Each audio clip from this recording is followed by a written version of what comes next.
Hello, everyone. Versus Bank of America 720032. Story about a property dispute. Thank you for watching.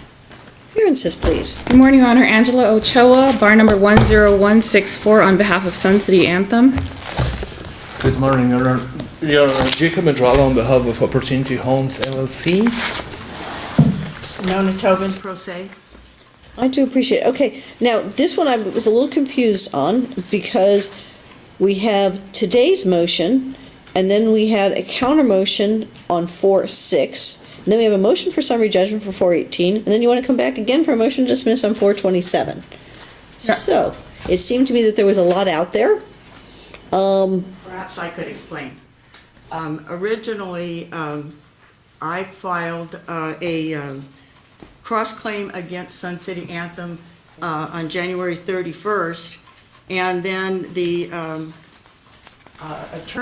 attorney from the Leach Law Firm for the HOA filed a motion to dismiss. They didn't answer that, but then on 3-3, I filed an opposition motion and a counter motion that was scheduled for April 6th. I got on March 10th an agreement from the prior attorney for the HOA, from the Can I cut you quick a bit? Did it make sense? I mean, I'm more than glad to have you come here 4 different times to hear motions that are somewhat interrelated, but it seemed to me that you all might wish to have this all on one day and do the totality of everything so that all issues can be addressed. So, Absolutely. It makes sense that we're all here on but does April that make 27th. sense? Well, there is a little bit of a difficulty. After I had the agreement to put the motion and opposition on April 6th, the HOA changed attorneys, and then they refused to have any settlement discussions, which had already been agreed to. And, they have also put, the Leach Law Firm required me as a candidate for the board of directors to put the fact of this litigation down on my conflict of interest form. They wrote it for me in order to accept my... Right. The reason why I'm interrupting you, and I'm trying to be appreciative, is that really my simple question is, do you all want to come back here 4 times and discuss various issues, or do you want me to consolidate these to one hearing date and handle all 4 matters at the same time?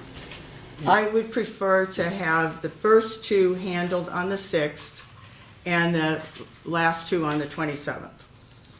Your Honor, my preference is to have it on April 27th, and I'll tell you why. Our motion to dismiss that's going to be heard on the April 27th is a standing issue. It is that a trust cannot be represented by an improper person, that she has to have an attorney. And so that's the issue. I don't know if we can necessarily proceed on April 6th if that's outstanding.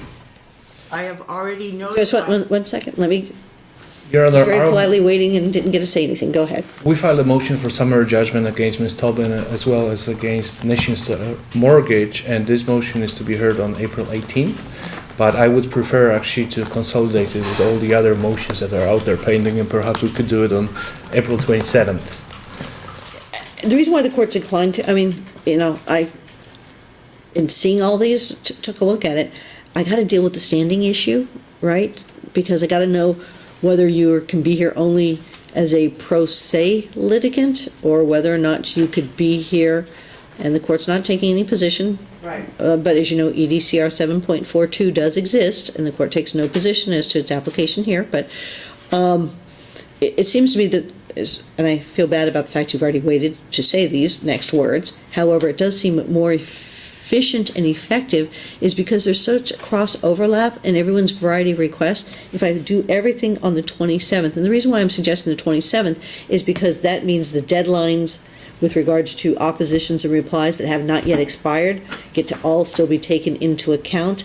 It gives you all also an opportunity to see if you can work a resolution by the court doing it on that date. And because it is the motion to dismiss with regards to standing, which is a necessary prerequisite really for much of the other relief that's requested by this court. And unfortunately, you all didn't file that until after the other stuff got filed, and I appreciate you came into the case, etc. So that's where the court's inclined to go.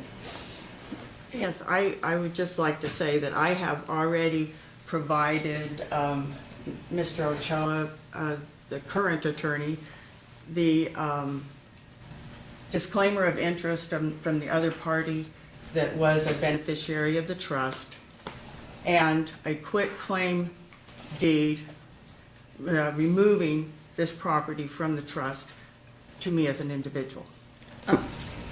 Which I'm sure you're going to tell me is going to present its own challenges. Go ahead. Ms. Tobin is talking about something that she said she provided to my husband, who also works at the same firm as I do. So I know from speaking to him that she did not provide those documents. So what it is, what she's talking about, I'm not quite sure, because he represented to me before coming here today that he didn't receive them. So I'm sure we can talk about it on April 27th, but as of today, he does not have those documents. Okay.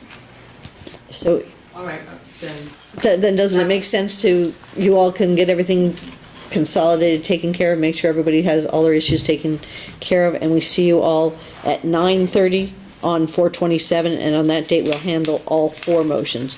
Sun City Anthem's motion to dismiss as an individual and trustee of the George B. Hansen's cross-claim, counter motion voiding the HOA sale, the motion for summary judgment, and the motion to dismiss, okay?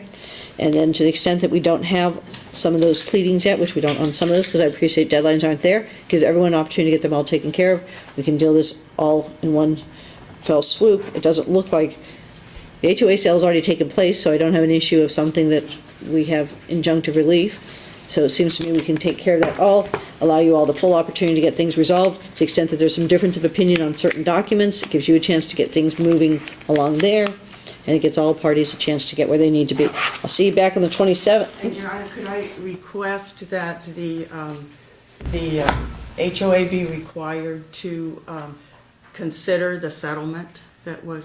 The court can't require unless you can appreciate, I can send you all to a settlement conference if you think that that would be productive for the parties. They But have refused all attempts at settlement. And as your trial judge, I can't hear about settlement negotiations. That would not be proper for this court to hear, okay?